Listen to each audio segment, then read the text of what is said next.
Hello and welcome to Wrestling and Everything, Coast to Coast, with your host, Buddy Sotelo Esquire. And this time we're going up the coast. So we're staying not coast to coast, but coast and coast, I guess. Because we're in the somewhat sunny confines of Portland, Oregon, and we're going to have some Pacific Northwest conversation, which is one of my favorite conversations to have about wrestling, one of my favorite regions in all of the United States. And today we have not only my good friend Casey Wood, who you folks are familiar from a number of the shows that we've had before, who is a compatriot of mine as Kid Chrome in All Pro Wrestling back in the early 2000s. And then we have Matt Legit, who runs the Portland Wrestling Facebook group, I think, one of the best regional wrestling groups on Facebook, and very entertaining group. Very glad to have you as part of our show tonight. So welcome, and how's everyone doing tonight? I'm doing fantastic. It's always wonderful to talk about Portland wrestling 7 days a week. And you, Casey, you're doing well? Absolutely. It's always a pleasure to be on your show, and especially when you moved, and we got a little buffering there, but we'll keep. Sorry. That's all right. So anyway, the first thing I'd like to just rip the Band-Aid off right away, and that is, actually, let's give a tribute to the man known as Sabu, who died this afternoon at age 60. I just found out about that. Yes, and my reaction was, if there was a human being from start to finish who took more punishment as a wrestler, I don't think there ever was. You could only take as much punishment as Sabu. You couldn't get a human body to take more punishment in a career in professional wrestling than Sabu did. Just look at his body, the scars on his body tell the story. I mean, that guy, he didn't care. He would take a bump for anybody, for anything. He was amazing. He was basically I basically compared him to the Evel Knievel of professional wrestling. A guy that you just go, why would you do that? Why would you put your body through something like that? You don't have to do that, right? Yeah, Matt, what are your thoughts? I'm surprised I'm shocked that he died. It's more shocking that it was 3 weeks after his last match. That last match itself was shocking. It's just, but I wonder, it's probably exactly how he wanted to go out, I would think. Like, his story was done and told and over. This is a man who literally was born to be Sabu, and when he wasn't Sabu anymore, his time was up. And that's suicidal, homicidal, genocidal, the human highlight reel. Absolutely, but I agree with you that he wouldn't have wanted to go out in any other terms. He was not going to die as an old man in a wheelchair. He was going to have his last match, and then I'm surprised, like, after the match was over, he didn't just crumble to dust right at that point. Yeah. I had a chance to meet him in 2007. And one of the things that I really was surprised about is he's just, in person, super, super quiet. Mm-hmm. Just really, and it's not that he was standoffish. He was basically shy, when he wasn't in the ring. He wasn't working his character.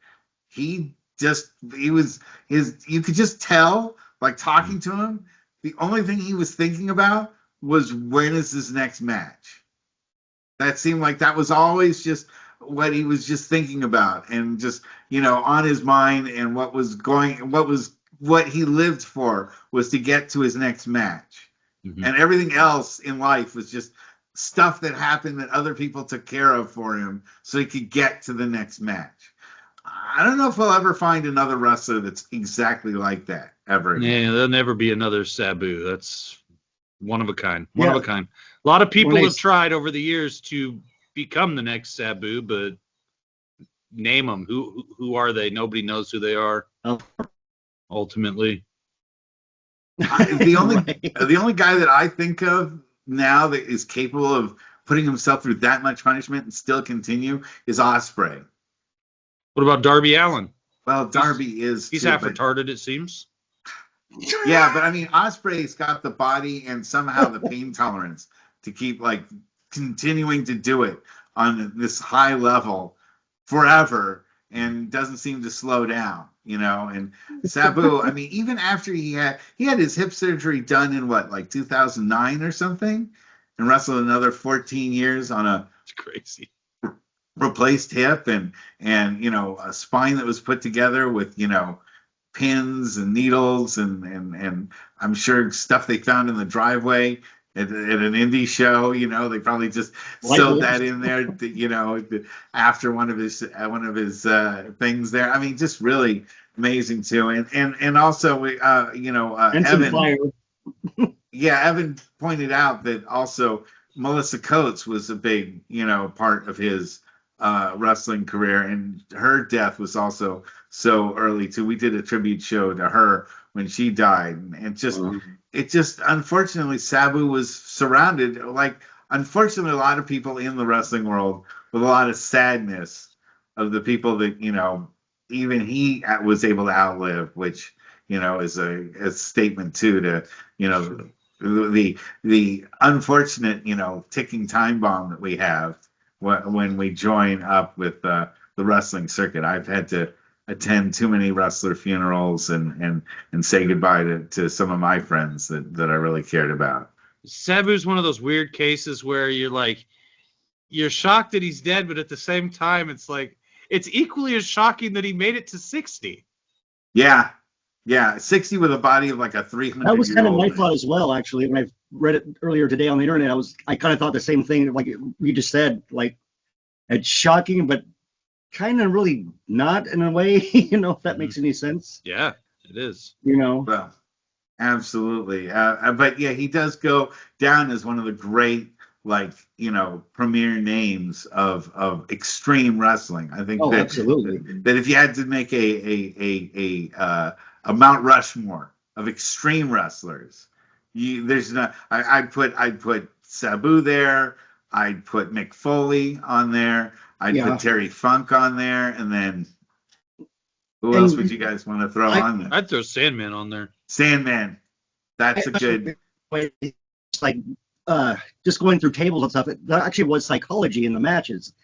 It told a story instead of just like, you know, getting hit with light bulbs and being lit on fire and a bunch of crap.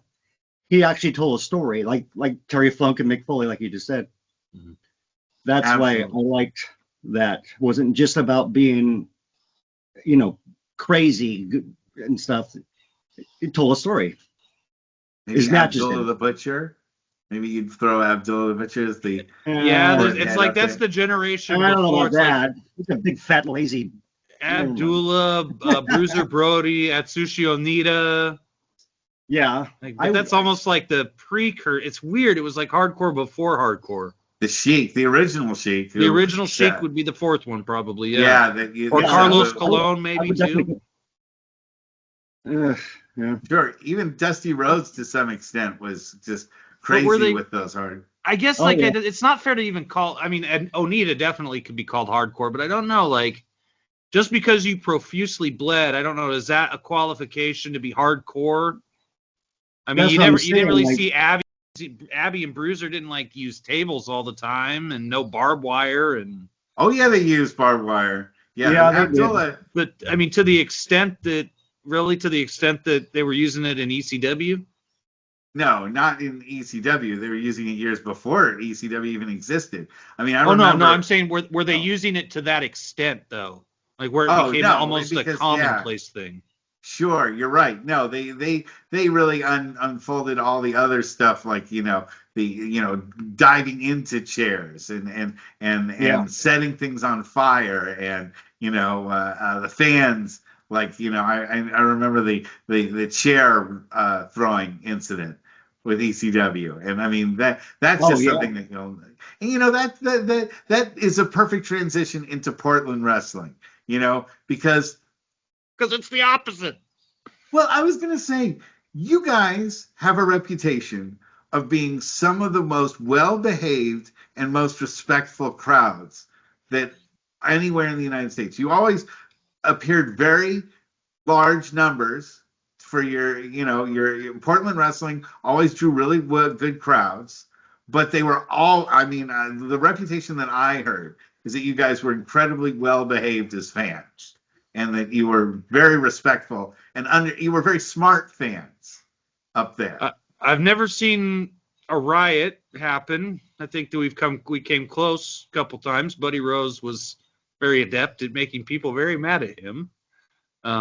But it's hard to say because so many of Portland's memories are lost to time. There wasn't anyone filming it, with 8mm, which is sad. Yeah, kind of the height of it is. I did see a few fights though between some Portland wrestlers and some fans in Seaside. I watched Coco Samoa beat the crowd. Well, stuff like that is gonna wind up happening. That was kind of funny. But to go to court the larger crowds, the larger crowds. But there was no cell phones back then. Yeah, that's true. The larger crowds were very respectful, and kind of like everybody from the Pacific Coast. We're all pretty laid back people here. Even if we're mad, we're not going to necessarily get into fisticuffs with somebody. And I think a lot of it came from Don Owens, right? The promoter out there. That he was he was a very straight line kind of guy. He didn't like to see the really, crazy out of control. He wanted family friendly stuff that, was good for television. Television obviously being a lot stricter, than the stuff that they would. And I'm talking these are the later years, obviously, that I knew of when I knew about Portland in the early '80s and so forth. And he was well respected too within the NWA, and he was known as one of the great payoff guy. Yeah, that he always paid guys, and that people would do anything. They always talked very highly of him that worked for him. People said that if Vince McMahon hadn't done what he'd done and gotten so big, that maybe Don would have been a more appropriate guy to be the next mastermind in wrestling. What's your thought, Matt? Yeah. Well, I think by the time Vince McMahon came around, Don Owen was already 80-year-old man, and so at least 70. And so, Lenny, the grappler, has expressed it, when Vince kind of started encroaching, some of the boys did say to Don, we can keep this thing going, Don.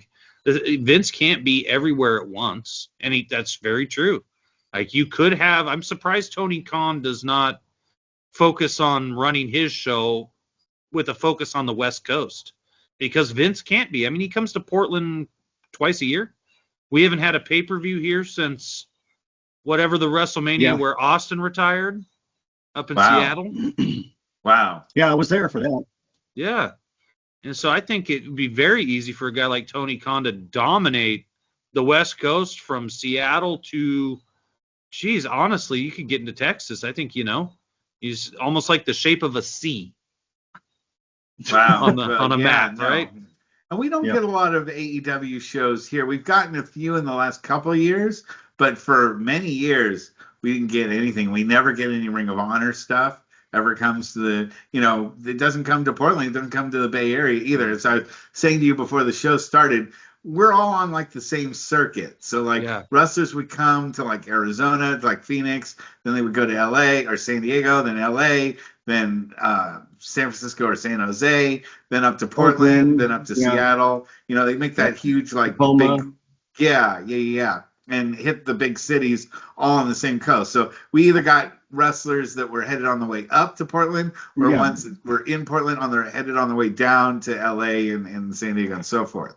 So, we share a lot of the same wrestling folks. They all come through the same, whether it's a week later or a week earlier, they usually come through the same wrestling venues, I almost feel like there were two national wrestling alliances. There was the East Coast based and Midwest based alliance, New England area, Florida, and the South. And then it was Florida. Florida was a big deal too. it was like there was some sort of almost combine or relationship between Vern Gagne, Stu Hart, Don Owen, Roy Shire, the LaBelles, and the Von Erichs. Yeah. And guys just kind of work like, again, it goes back to kind of like that it was a C loop. on a map. Yeah. Yeah. Yeah, no, and so I've always felt there's like a big tie between Portland and San Francisco in particular. I thought that we're very related wrestling territory. Yeah, And, same with Portland and they try to Vancouver, tell back and forth BC all the also. time. Oh, go ahead, Casey. Sorry, it froze. Sorry, it froze up again. But what did you say, Casey? I was just saying that how the Bay Area and Portland used to work together all the time. They would send talent back and forth, even with world class as well. Like it almost seemed like you would either work LA and San Francisco, or you'd work San Francisco and Portland, or you'd work Portland and BC. BC, Whenever there were shows going on, absolutely. Yeah. That's one thing I haven't really introduced you that much to the viewers. Matt, I'd like to know a little bit more about your background and how you got involved in wrestling and how you started up the Facebook site. Well, I started watching Portland professional wrestling when I was 3 years old, and that was kind of the only thing I knew about until Hulk Hogan, and Hulkamania reached the West Coast, so to speak. But I couldn't even tell you how old I was then. It feels like Hogan won his belt, but nobody out here really knew until WrestleMania 3 probably. But I still it's weird. I have these faded memories of the war to settle the score with Piper, but I don't know if that stuff was being broadcast like 3 years after it happened to us or what it was. And so really that was 85. It was really just Portland wrestling until like around 87, 88, and then WWF starts to encroach. But we had Portland wrestling till December 28th, 1991, and that was way better than WWE because I can go see it live. And the one time WWE came, it was a horrible experience as a kid because you're sitting behind some big fat adult and you can't see around them, and you're a mile from the ring because that's all you can really afford. And Portland wrestling, that's every week, and you can get slapped on the hand by the wrestler and get an autograph, by a picture. Like, it was amazing childhood. And then it just disappeared, and I didn't hear anything. It was literally just WWE from 1992 till 1995 or 6. Other than, God, this is great. So in 7th grade, I was sick one day, and I realized that the Global Wrestling Federation out of Dallas was on ESPN at like noon, our time. And so I came up with this idea that, like, well, after lunch at school, I'm just going to walk home. I got away with that, boys, for 6 months until they realized I was not going to last period. And then they were like, what's going on? And they called the house, and the shit hit the fan. But I never said why. I just said, bullies. It's the only way I could avoid bullies. I'm not throwing the Patriot under the bus. I'll never throw the Patriot under the bus. And you were watching the 1, 2, 3 Kid at that Lightning Kid at that point. Lightning Kid, yeah. And you were watching the Soul Taker at that point. I was in college at that time, and I would make sure that I'd have an extended lunch period. I would do the same thing, or I would tell my mom, I don't feel good today. Can I just stay home? She'd go to work, and I'd be watching Global. That's it. I would take an extended lunch, and I would record it.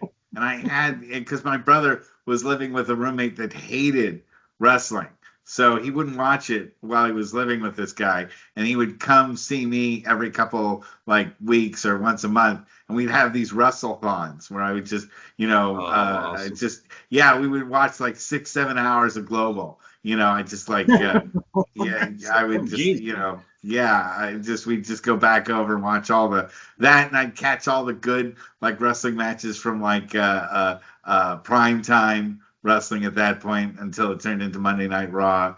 I'd catch whatever good wrestling there was, and I had this instinct to always catch wrestling wrestlers cameo appearances on Arsenio and when Jesse Ventura was on Small Wonder and like just stuff like just weird wrestler appearances. I just somehow always managed to catch them and hit play and record just at the right time so that I'd have this Yeah, incredible I still have archive. VHSs of all that stuff too. When wrestling was on, like you said, like Arsenio, for instance, I recorded it. I still have them. Yeah, Alicia when I doing moved, against the Nasty Boys and had a ring set up. It was pretty cool. yes, I unfortunately when I moved, I had to say goodbye to the tapes. They just couldn't fit in my new place. But Well, I've got hundreds. I got Portland wrestling stuff too that I recorded from the 80s.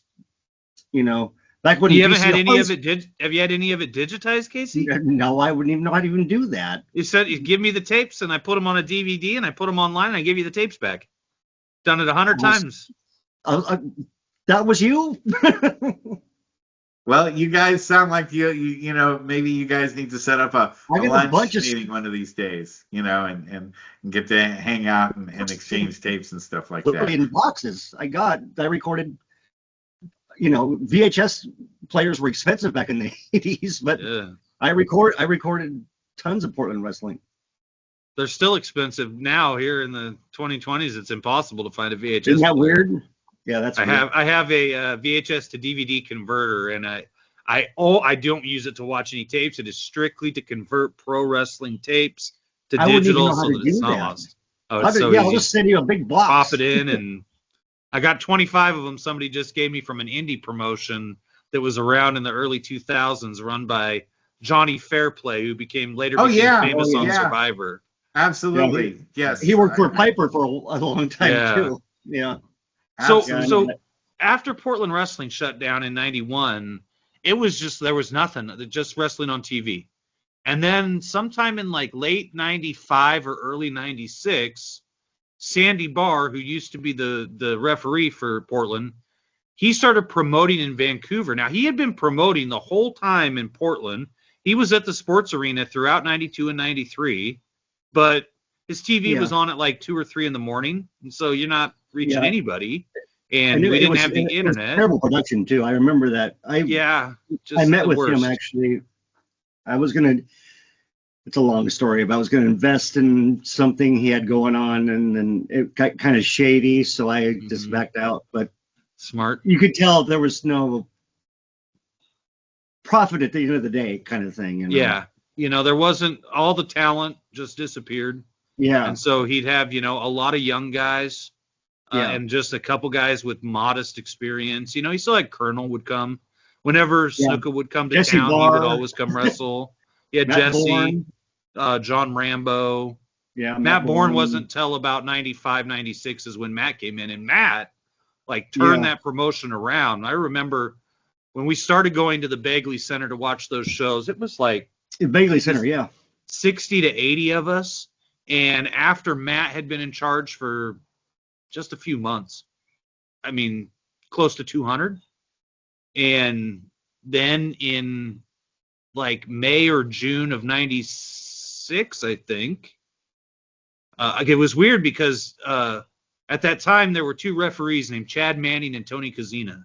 And they had both Tony Kozina. I know Tony Kozina. Yeah. I was going to say, we know Tony. Yeah. He's the pal of ours. So I wrestled Tony Kozina. Yeah. Tony and Chad had been secretly training with Matt for like months. And Matt ran this referee versus referee angle.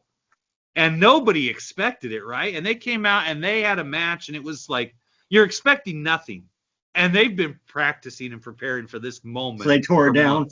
They tore the roof off the joint, right? Right on. I mean, and it was like nothing. I mean, all Tony had to do is he did a hurricane run off the top rope, and you're like, whoa, back then. And it's just like the referee, right? And so as soon as I saw Tony wrestling, I went up to him at the end of the show. I said, Tony, how did you become a pro wrestler? How do I get into this? He said, oh, you want to train? Oh, I'll introduce you to Matt after the show. So he introduced me to Matt, and I went down to Sandy's place to talk about training. And then, Matt breaks the news to me because I think I was still 15.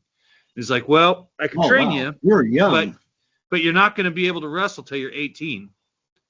And that just deflated me because I already knew that it can't take more than about 6 to 9 months to train to be a wrestler. So I'm going to be just spinning my wheels for 2 years. Like, I don't want to do that. And luckily, Sandy, well, not luckily, but fate would have it. Sandy shut the show down like a month later. And the story goes that Sandy didn't feel he was being respected by the boys in the back. And so he just shut the show down. And it was like, man, people were coming to this every week, and it kept growing and growing and growing.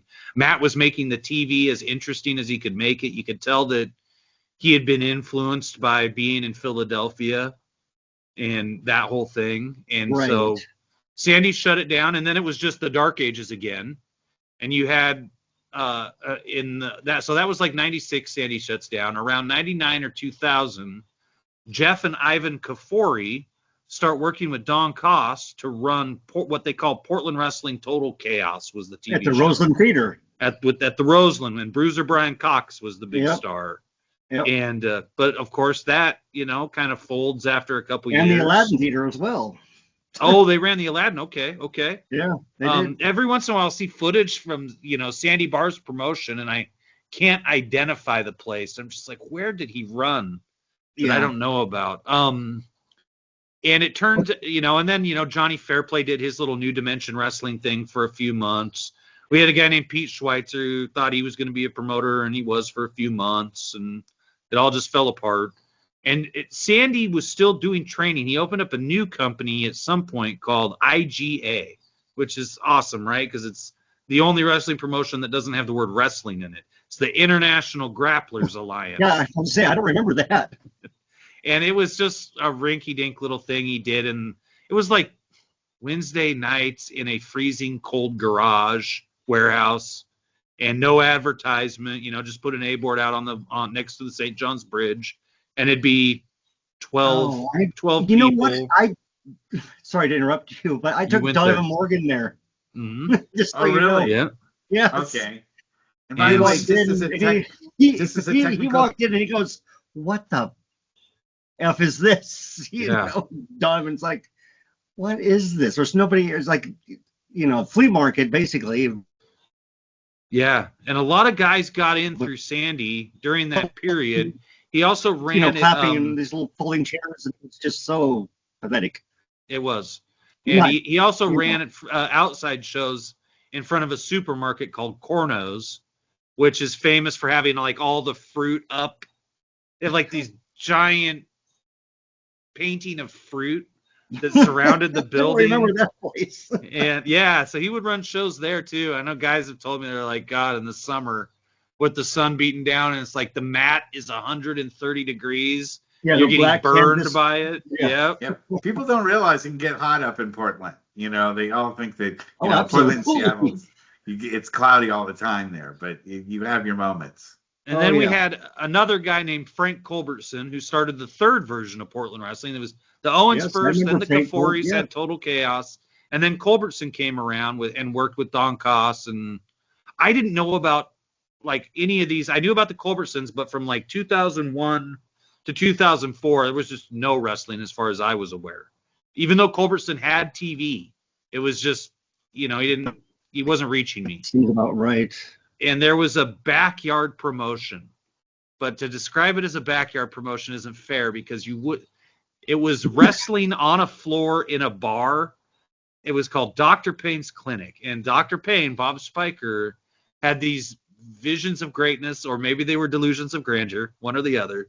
Probably. But he would try to put on like this performance. He would have this whole set with like his slogan was like an iron cross. So he had these iron crosses cut out of these garbage cans, but then he would have lights in there that would like flash through, and it was the best production set you could have imagined for an indie show, short of what like big places like Game Changer do, right?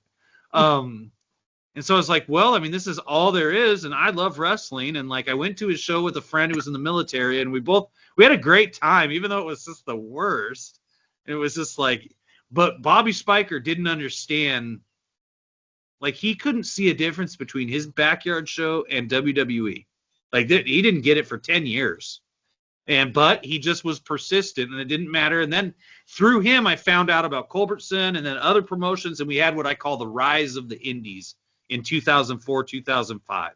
And we went from having like this one promotion and a backyard promotion to now there were 5 or 6 promotions all running between Salem, Portland, Astoria. And so that's really where I got in. I started doing commentary because I have a gift for gab. Really? Oh yeah, big time. As you can you tell? And then, but my real interest, was in filming it. Like I wanted to make the show look good, even though they wouldn't. Oh, you cut out, Casey. Yeah. I try that again. You're another bad connection there for a sec. I'm sorry. Did you ever work? You said Astoria. Did you ever work for PNPW for? I never worked for CC. I met CC because we were tag champions last year. For a while in Astoria. That's why when he said Astoria, No, the last year of his career, because he just retired last year, right? Or earlier this year, I guess, right? But we were like I did an two-time interview tag team champions in Astoria, so I thought maybe.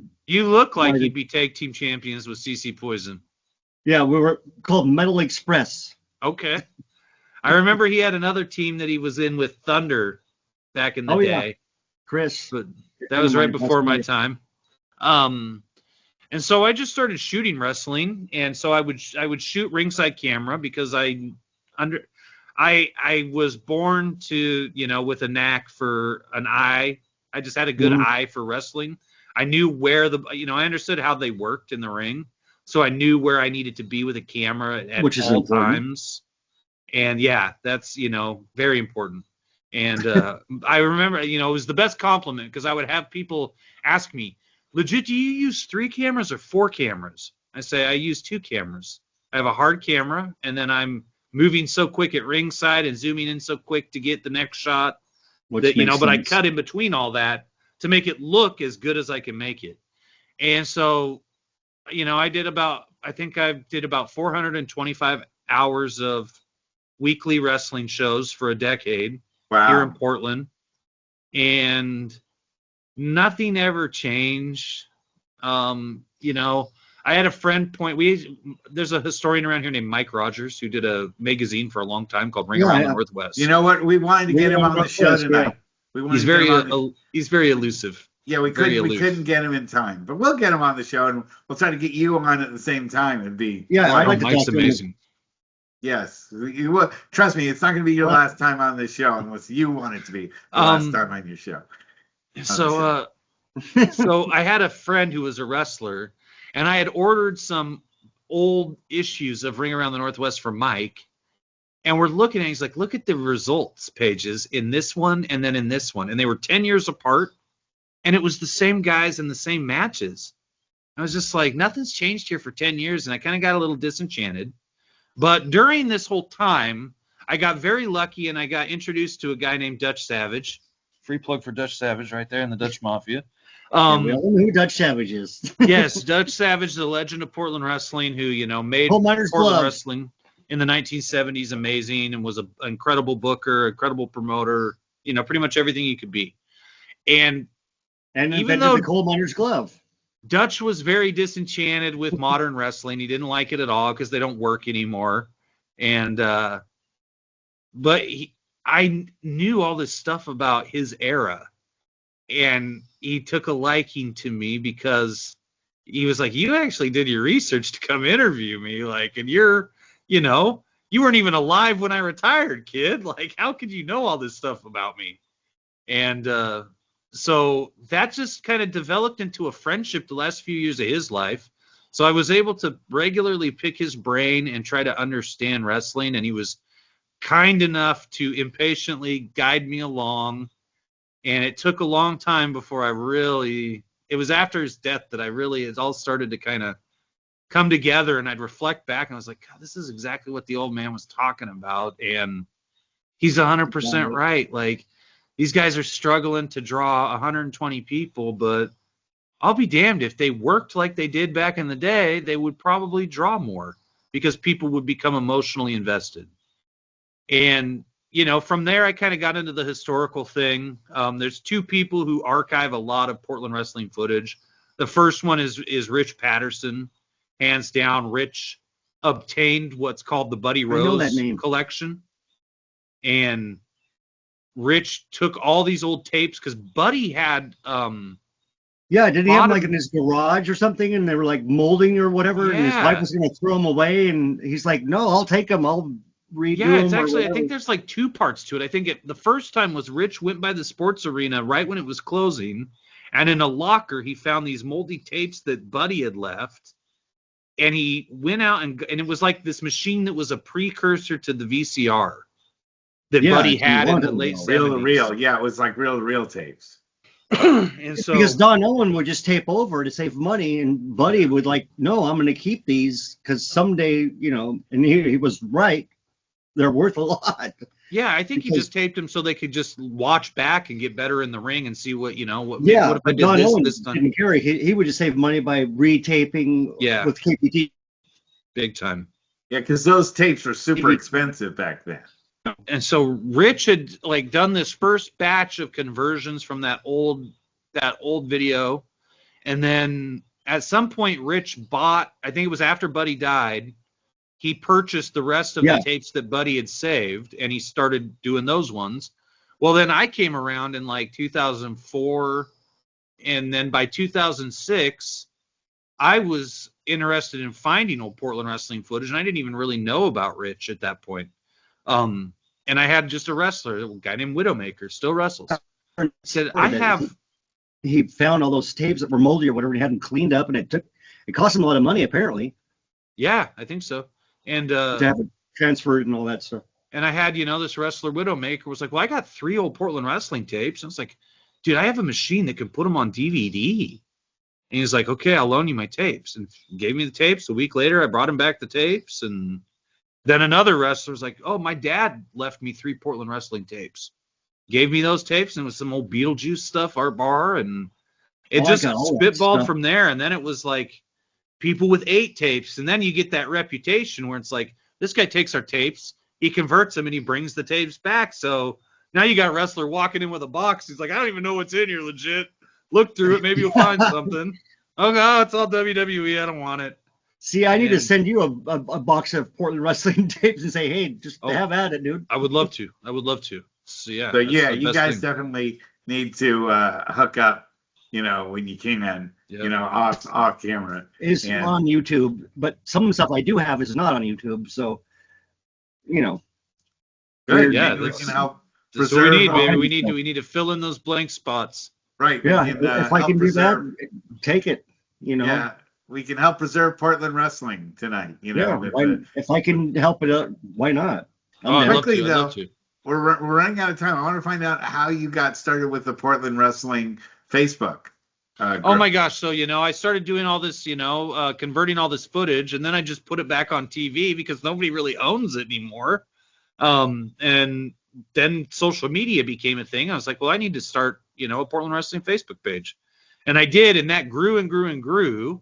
And that's when Bob Johnson and Bruce Hart saw that this guy is really hustling. I kind of, I made a name for myself, basically, not expecting to, because I'm a good pro wrestling manager, right? I know how to get you to pay attention to me, but then I put all the attention onto the product that I'm trying to market to the person. And then Bruce and Bob were like, would you like to do a great Bruce Hart impression? Matthew, would you like to be a co-host and producer on our show? We think you could really help us expand our reach. And so that led to 6 years of that. And that leads you to now you go to the Cauliflower Alley Club in Vegas, and all of a sudden Rip Rogers is sneaking up on you and chopping you. Like, what are you doing? Blah, blah. And it's just like, oh my gosh, okay. So that's how it happened. And then at some point just prior to COVID 2020, bum bum bum, it killed the wrestling business. Killed a lot of things. I was trying to relaunch Portland wrestling with the Grappler and Don Koss, and we shot this magnificent video, this roundtable discussion about the history of Portland wrestling, in anticipation of using it as something to launch Portland wrestling again. And then COVID happens and we get shut down for 2 years completely. And then Don Cost dies. That just threw me for a loop. So I have this footage that we shot, and I'm like, what am I going to do? And then I'm like, well, the first thing I'm going to do is I'm going to buy Portland Wrestling. So I buy Portland Wrestling. So now I actually own the business license to Portland Wrestling. And I'm like, we need to relaunch this. Like, this is the 100th anniversary this year, 1925 to 2025.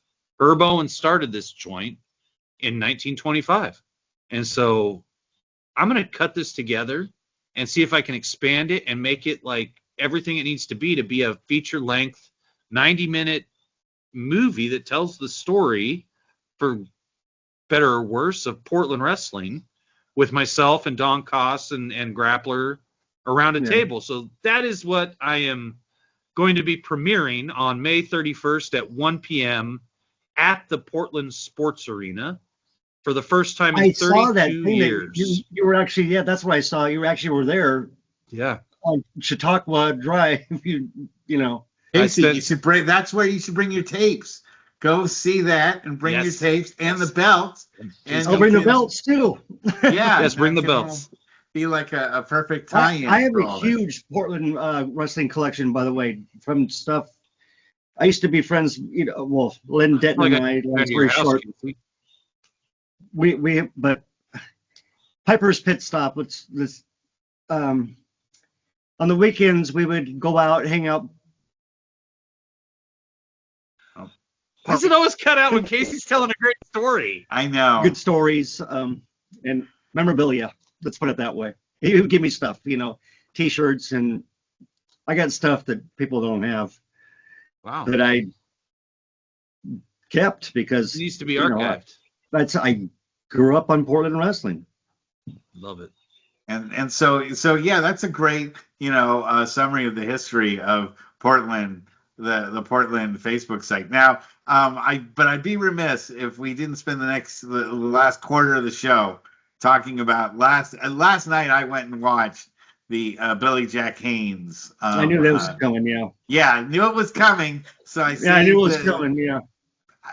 But I want to take a second out and just sort of, before we get into the particulars of Billy Jack Haynes, you could easily take up an hour just on just himself. I think he goes down in history as the world's strangest pro wrestler.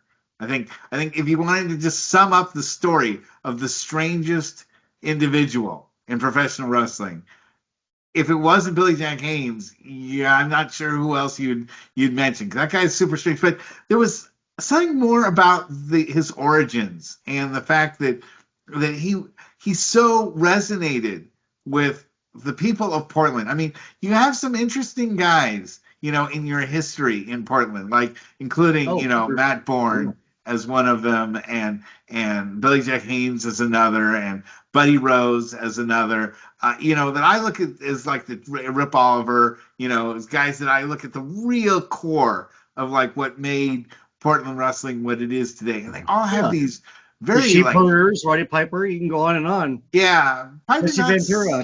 Where do you start? Piper not so tragic, but these other guys. No, not. I don't mean that. I mean just fame-wise or whatever. Right. But I'm looking at those guys in particular. Bourne, Billy Jack Haynes, with such incredibly tragic types of things that went on. And I know every territory has their stories about those guys, but what do you think made those guys so resonate with Portland themselves, even after everything has been said and done? What are your thoughts, Matt? Well, with Billy and Matt, it's obvious, like they're hometown heroes. They're, Matt's the son of Tough Tony Bourne, who was a legitimate celebrity here for 20 years.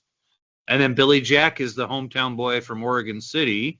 And, one thing they talked about there was like Billy did prefer to spend more time with the fans than the boys in the back. And that was kind of, an interesting thing, but that's true. Billy did, but I almost question now, I can't imagine he was like that when he was in the early 80s when he first broke in. But at some point, Yeah, maybe he realized he 81. could work all these people out of stuff. And so, 10 years ago, I tried to make a documentary about Billy's career. And we met in Oregon City, and it was very performative, and I'm just trying to make a little puff piece. Like, if you've seen the video I made with like Paul Orndorff or something, it's just like a puff piece. And the most controversial thing we're going to talk about is, the Oregon Wrestling Federation. And Yeah, lasted 3 months. And it was like he's trying to work me half the time, and it's like these are things that are common knowledge, like trying to work, like to the point where, oh, I wasn't trying to compete with Don Owen, I was trying to partner with Don. Well, he No, got it a was funny way not. by running a show the same night he runs his most profitable Yeah, show, yeah, and that was bold. pretending to cry over his parents' grave was the weirdest thing I've ever seen a person do. It's like it's all a work to Billy. And Yeah. then he started talking about, I almost feel like I got the truth about Billy Jack Haynes sitting on some tapes right now. And as I went down the rabbit hole into like his work in the drug trade, and I started to discover that now this is all out there because Phil Stanford was the journalist who wrote about Billy getting jumped. Well, 10 years ago when I called Phil Stanford, I wanted to talk to him about two things. One was Billy Jack Haynes' real father, which I've never heard Billy talk about anywhere else. And Phil was very excited to talk about that because Phil was writing a book about that.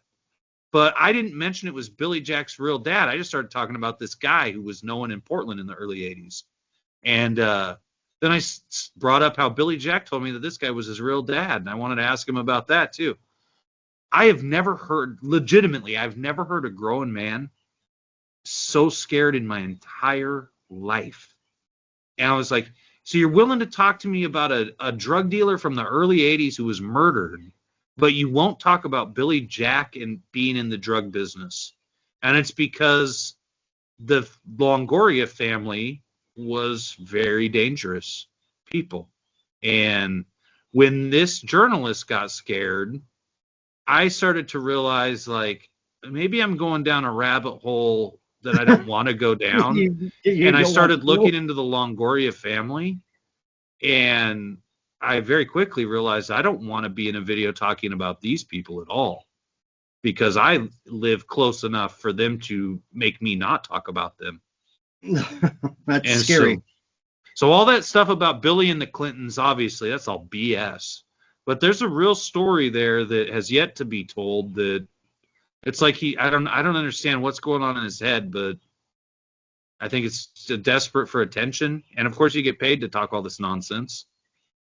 So that was kind of my take. Story and all that.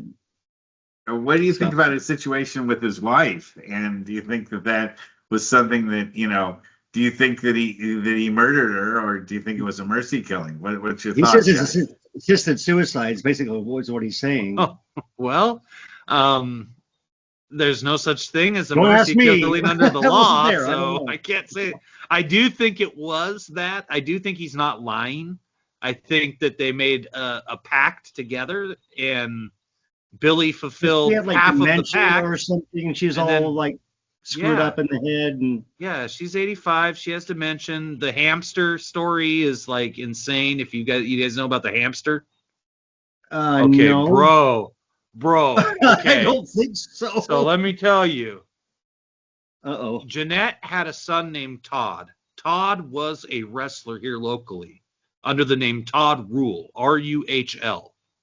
And, he's not anybody of note or anything like that, but he loved the wrestling business. He was friends with Billy before they got married. After Todd died, like young, I don't think Todd was even 60, when he died. It was just a couple years ago. Then all of a sudden Billy marries Jeanette, and I'm thinking like, well, it's because he gets a place to stay, right? Because he just couch surf. He lives on couches. And then they had a hamster. Now this is all coming from Hannibal, but I believe it. Like, he's got no reason to lie about this. They had a hamster that Hannibal. Hannibal. Hannibal makes the shoot Yeah. videos. Yeah, no, I know he is. He's been a guest on this show too. Okay. So. Okay. He I has? don't have a relationship with him, but Billy was Yeah. calling Hannibal on the phone while he was in the standoff with the cops, and probably before the standoff. So Jeanette and Billy had a hamster that was named the Toddster, right? So it's named after her son who just died. The story I've goes never that they heard this. overfed the hamster and it died, and that gave her no more. Then she lost the will to live after the Toddster died. And that's insane. This is Billy's story to Hannibal. I don't mean to laugh, but I've never heard this. And she became despondent, and she just decided, like, she's lived it long enough. She's suffering with dementia. She wants it to be over. Her and Billy agree to a suicide pact, a suicide homicide pact, right? But in typical Billy Jack fashion, he does her but doesn't do himself, because Billy Jack would never take his own life, because that means he wouldn't be able to say something crazy on the internet and get paid for it and get more drugs. Like, there's another high waiting, and if you kill yourself, well, that's the end.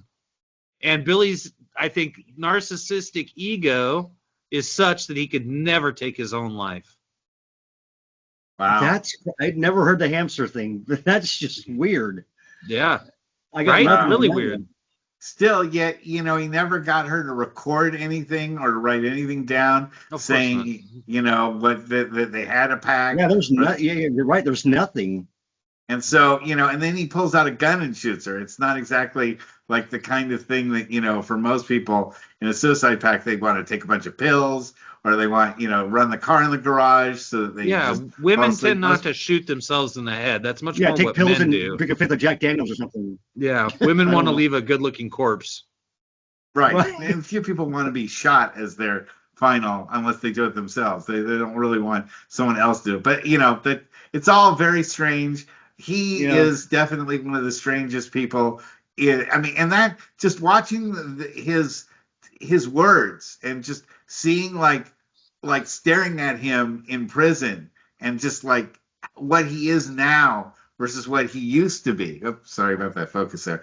It just was just such a scary, like, worst case scenario. Like, you say to yourself, a lot of times you see people in bad situations, you go, there, but for the grace of God go I.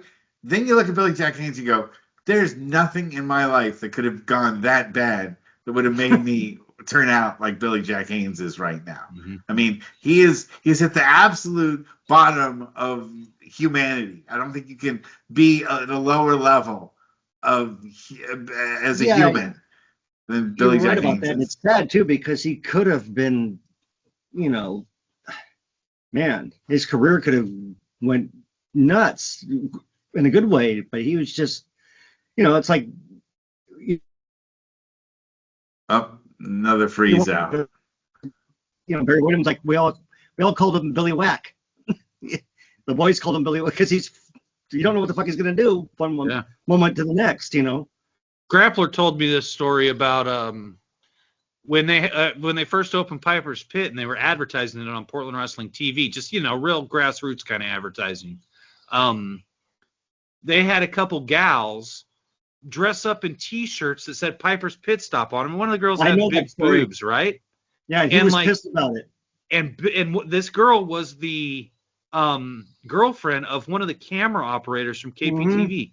And Billy just walked up into the crow's nest and just started slapping the shit out of this guy. Over the Piper's Pit chicks. Over the camera. What he's doing with his girlfriend. How are you going to let your girlfriend go out there and do that? Man, well, I found the footage of these two girls. Like, they're wearing tank tops, but they're not even, like, there's no cleavage. It's like just, they're sleeveless, but their tits aren't hanging out or anything. I was just like, how did he come to this conclusion to slap the shit out of this guy for no reason? And it was two girls that they would show them, like, weekly for months. Yeah. Right before commercial break, they would show them waving at the camera.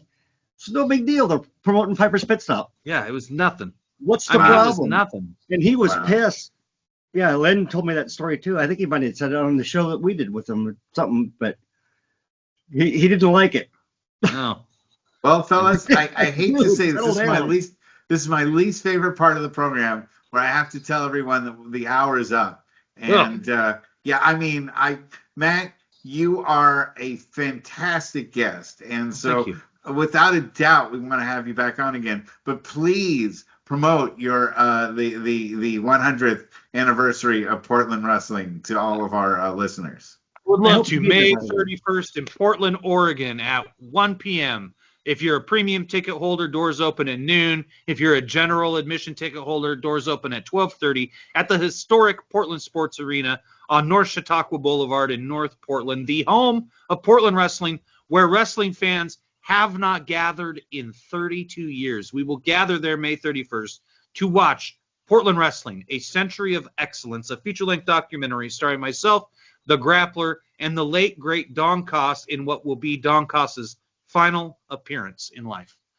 And before the movie starts, we are going to screen a little 20-minute short video of Playboy Buddy Rose that I have cut together from a 1995 shoot interview by a young man around here named Brian Bennett, who passed away tragically young, but happened to have interviewed Buddy and Ed Moretti. And so I've worked with Ed. I've just recently discovered these 3 rare shoot videos, and so I'm excited to bring those to people too. It's going to be quite a fun time. $20 general admission, $25. You can find out about it at facebook.com/Portland Wrestling. If you're from out of town, consider showing up and staying later that night for the Starlight Parade, which is going on in Portland at 8:15 p.m. If you like what I do, come give me a like on facebook.com/Portland Wrestling. If you want to watch old Portland wrestling, old San Francisco wrestling, old LA wrestling, old Hawaii wrestling, check out Ring of Fire Pro Wrestling on YouTube. Count me in, brother.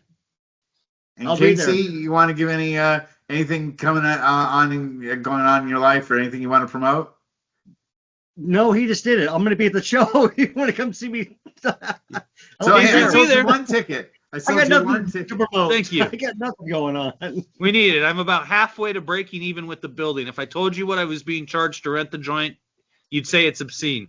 But Well, I'm I halfway wouldn't. there now, so I'm not new. I wouldn't say it. I get it. Trust me. Oh, it would have been the cost of it. This is 3 times as expensive as it would have cost me to rent an actual movie theater and screen the movie. Yeah, when I It's a saw sports arena. when I saw your video thing in front of the building, I was like, that had to have cost, like a shit ton. But I know that it took 6 months for me to negotiate this with them, and I finally wore them down, and they were like, okay, you want to just watch a movie? Because I've been trying to get them, like, you got to let me run a wrestling show here. Let me run 1 wrestling show here. Let me run 5. Whatever you want me to do, I'll do. And so the movie screening is a foot in the door. They're really scared that wrestling fans aren't going to respect their property. That's the big fear. And so I think they're going to be pleasantly surprised that wrestling fans actually are going to help tear down and get everything, put away in 20 minutes. Yeah. You are. Well, Well, I really hope It's that a it's a pleasure. super successful event. I really Me hope too. that. It means and we get to I- run an actual wrestling show there, maybe. Yes, and if so, I've got NorCal talent that's willing to probably drive up there and I love it. and work your show. So it's something to think about in the future. Free plug to but- Levi Shapiro. Free plug. Yeah. Oh yeah. No, I know Levi too. He's part of the APW gang from and the Bay Area wrestling scene. So it's great to have you on. It's great to have both of you on, and we definitely want to have Thank you you for back having me on. on again. Yes. Hopefully we'll get your connection working just a little bit better so you don't blank out. But that's just the hazards of working out in the sticks there, where your internet isn't as perfect as us in the big cities here out in the Am I Bay still Area. on right now? Yes. You're still on. Just Okay. Every time you try to make a really poignant point, it seems to blank out on you. But that's It's just my luck. just your luck, Casey. But still, I think it would be better if you got an avatar, Casey, that you just showed, because then your audio wouldn't cut out if your video wasn't streaming. Yeah, a picture of myself just yeah, Holding up that belt, baby. Yeah, there you go. or back in your Kid Chrome days when you were riding the bike. Yeah. I still got I got my tights in the other room. Awesome. Anyway, guys, it has really been fun having you on, and we'll have you on again soon. And best of luck, Matt, to your upcoming show. Thank you very much. All right. Appreciate it. See everyone next week. Good night, everyone. Thank you, guys. Thank you.